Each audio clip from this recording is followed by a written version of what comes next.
Hello, my name's Florence. Welcome to theobspod.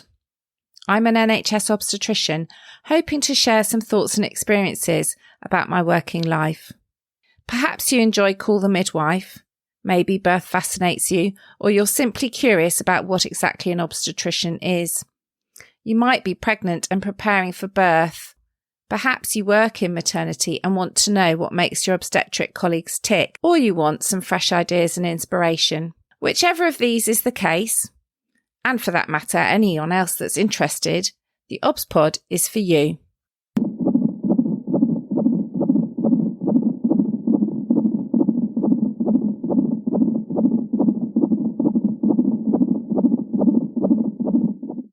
Episode 145.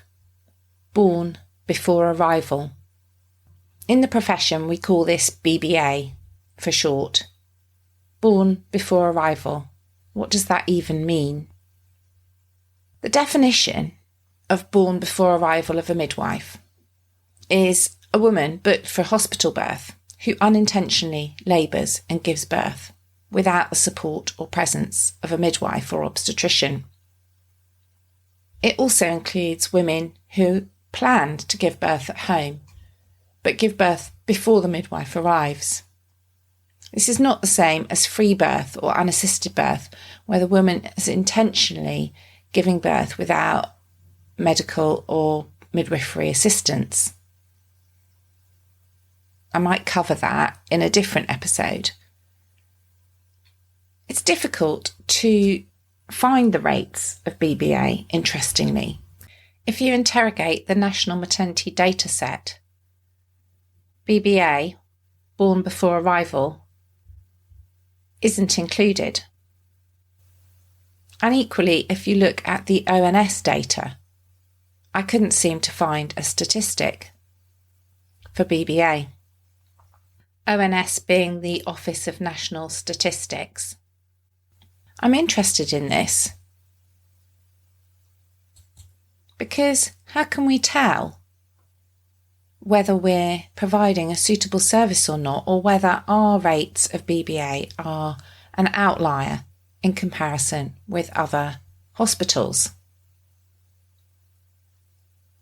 These are women who planned to have assistance, who planned to have support at their birth, and didn't have it.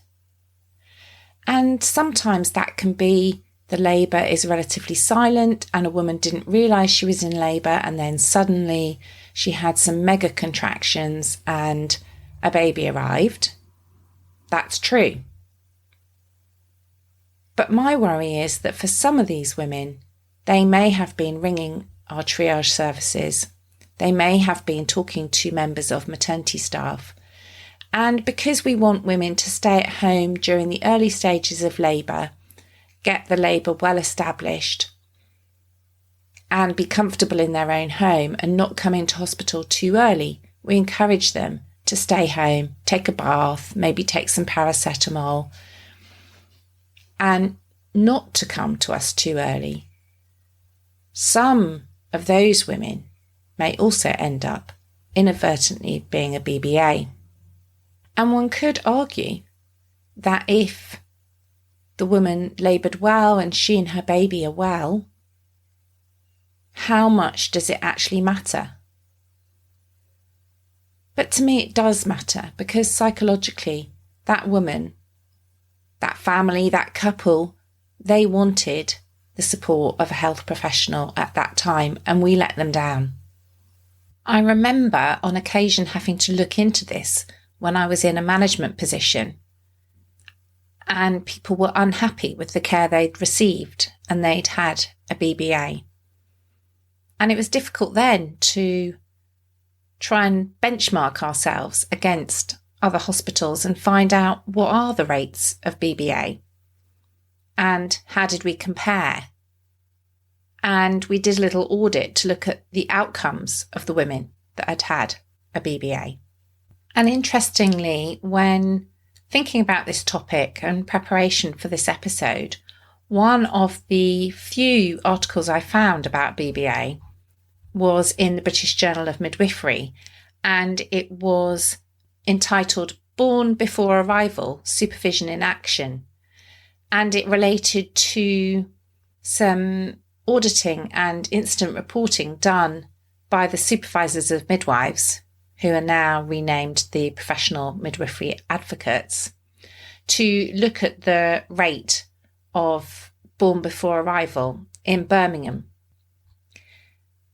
Their audit looked quite interesting. They looked at 60 case notes initially and ended up with 39 BBAs. And they found that there wasn't any difference in ethnicity, language, age, compared with their local population.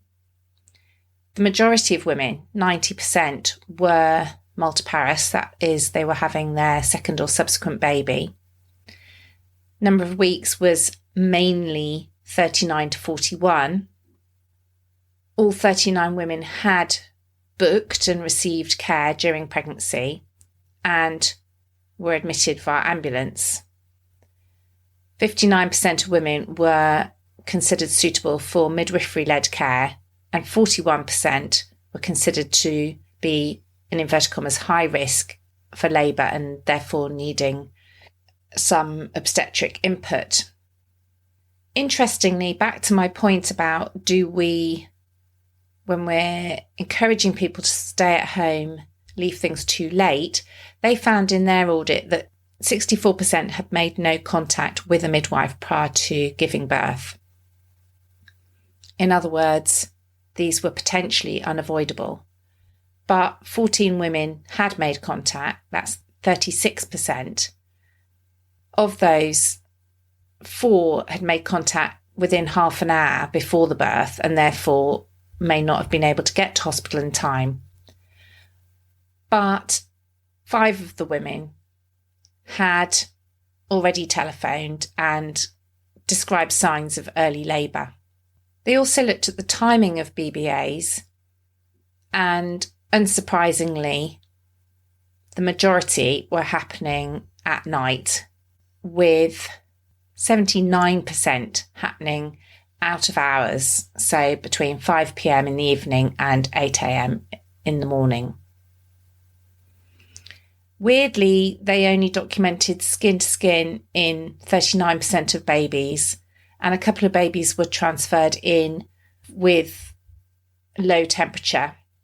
And most of the women were actually perfectly fine. They all had blood loss less than 500 ml, so not classified as a PPH or postpartum hemorrhage, excessive bleeding. Only had first or second degree tears. And interestingly, the hospital stay, 39% was less than 12 hours, with the others being either 28%, 12 to 36 hours, and 36 hours to 3 days, the remaining 33%. And that's one of the few audits that I've managed to find. In this audit, they automatically transferred all women into hospital with their baby. And yet they found 87% were actually not clinically requiring to be in hospital. So it's worth having a little look at that audit, because although it's small numbers and it's 9 years ago, it's the only audit I've been able to find. The only other data I've been able to find is in a blog by Dr. Jenny Hall on the Midwifery Forum website, and she details just over 1,000 births a year in the UK that happen outside the home, so in other places, so not just unplanned home birth, but you know, when you sometimes see that dramatic local news story about women giving birth at a train station or in a shopping centre, that sort of BBA that happens out and about. And certainly I sometimes wonder why that doesn't happen more often. I've definitely had women, particularly in preterm labour, which can be a little bit more unpredictable, come in by train because of traffic problems or because they haven't twigged they're in labour and then give birth almost immediately they arrive at our hospital, which fortunately is only about 5 minutes from the train station on foot. Giving birth without assistance is definitely something I see people come and ask me about in the antenatal clinic. They might be worried about birth in the car park or on the way to hospital, particularly if they've had a very rapid or what we call precipitate labour in the past. They're concerned, what if this time they don't make it to the hospital? What if their birth partner is left to deal with them in labour on their own? And I've been asked this by birth partners in the antenatal clinic. She laboured so fast last time, I'm really worried about what's going to happen. An obvious choice would be to think about home birth. And for some women, this is a good option. And this can also be a good and safe option if it wouldn't be strictly recommended by our guidance. I see quite a lot of women who want to plan a home birth for this reason. It's safer for them, for midwives to come to them and be with them at home if they're not going to have much warning, than for them to get in the car and make a journey to hospital. Perhaps they might give birth on the way. Perhaps they might give birth in the car park. And often we can assume that this is a great result. It's been so quick. How fantastic, how lucky is that woman? And it's exciting. There's a story to tell and share for the rest of that baby's life. But actually, couples can find it quite traumatic. Actually, it was so fast they didn't even have time to think. It was frightening. They felt unsupported. And often what I tell them is help is at hand. And so when I'm having conversations in clinic, I try to reassure them. I explain to them that actually any birth that happens like that is likely to be going well. Everything is working as it should. The contractions are effective. The baby's in a good position. And that actually there's very little that needs to be done. All that really needs to happen is for whoever's with the woman to support her, keep her calm, reassure her, be with her. And when the baby arrives, keep the baby skin to skin, dry it with a towel. Skin to skin will keep it warm. And don't even worry about the umbilical cord or the placenta. There's no need to interfere with that.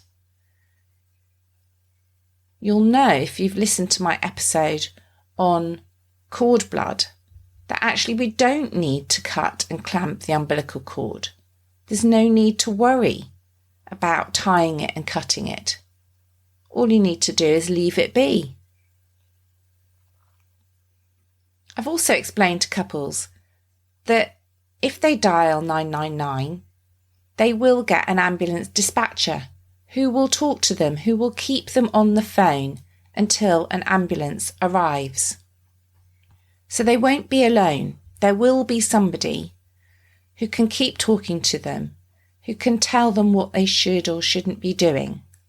But actually, most of these births are straightforward. And they can be very hands-off and they don't need to panic. The ambulance will be dispatched quickly.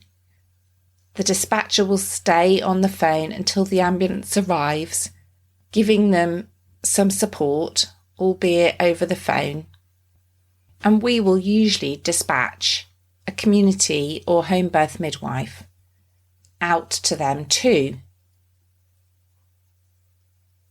So help is on its way. But all they need to do is keep the baby warm, keep the baby in skin to skin, leave the cord and placenta alone. Sometimes when people have experienced a BBA before, or a precipitate, very quick labour, and they don't want to have a baby at home, or they're frightened of it, they may opt for an induction of labour instead. That way they can plan their labour and birth and know that they will be in hospital. And if that's their choice and that's where they feel safest, or there's a reason why a hospital birth really would be recommended, then that can be a useful option to discuss.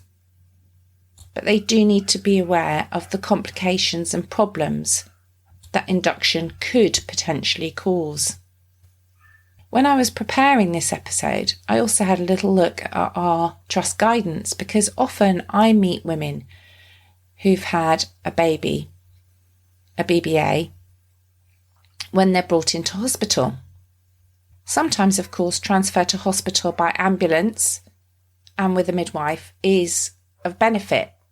Maybe the woman's got a tear that needs stitching, or maybe she's bleeding slightly more than we'd like, or maybe there's an issue with the delivery of the placenta. Or it could be that the baby needs some attention. So quite often, women that have had a BBA are brought in by ambulance, and I see them on the labour ward. But actually, if birth has been straightforward, and if there aren't complications, why are we bringing the woman into hospital after the event? If she can be safely checked over by a midwife or paramedic, ambulance team at home, and actually everything is okay at home and psychologically she's okay at home, and the midwife can stay with her for a couple of hours after the birth, just in the same way as we would after a home birth, then why does she need to come into hospital? She doesn't. And if she needs stitching and it's uncomplicated stitching, the midwife can do that at home. So my zesty bit for this very short and sweet episode is, as a health professional, if you're called to a BBA, think carefully. Apart from the birth being rather quicker and not having the support or taking place in the environment that was anticipated, has the pregnancy and birth been otherwise uncomplicated? What are the woman's pulse, blood pressure, temperature, blood loss, and how is she psychologically? And the baby, what are its Apgar scores, its temperature, its heart rate, its breathing? Is everything okay? Remember, 87% of women and babies in that audit in Birmingham did not actually need hospitalisation following their BBA. Perhaps staying with that woman at home for a couple of hours rather than rushing in an ambulance might be a better end to that experience and may give her time to process a little bit what just happened and talk it through with a midwife, rather than being dramatically bundled into the back of an ambulance. Something to think about.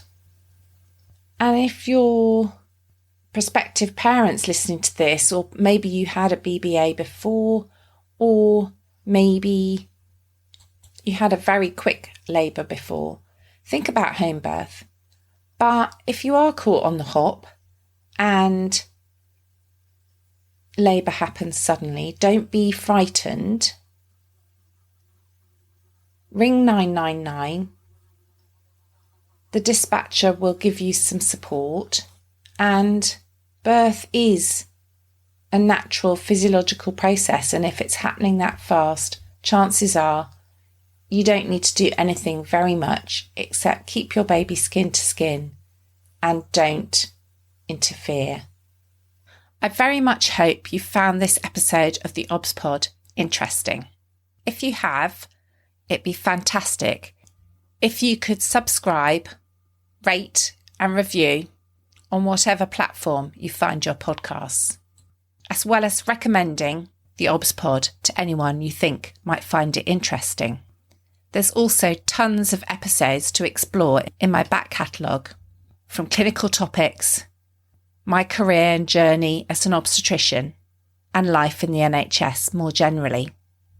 I'd like to assure women I care for that I take confidentiality very seriously and take great care not to use any patient identifiable information unless I have expressly asked the permission of the person involved on that rare occasion when it's been absolutely necessary. If you found this episode interesting and want to explore the subject a little more deeply, don't forget to take a look at the programme notes where I've attached some links. If you want to get in touch to suggest topics for future episodes, you can find me at theobspod on Twitter and Instagram, and you can email me theobspod@gmail.com. Thank you for listening.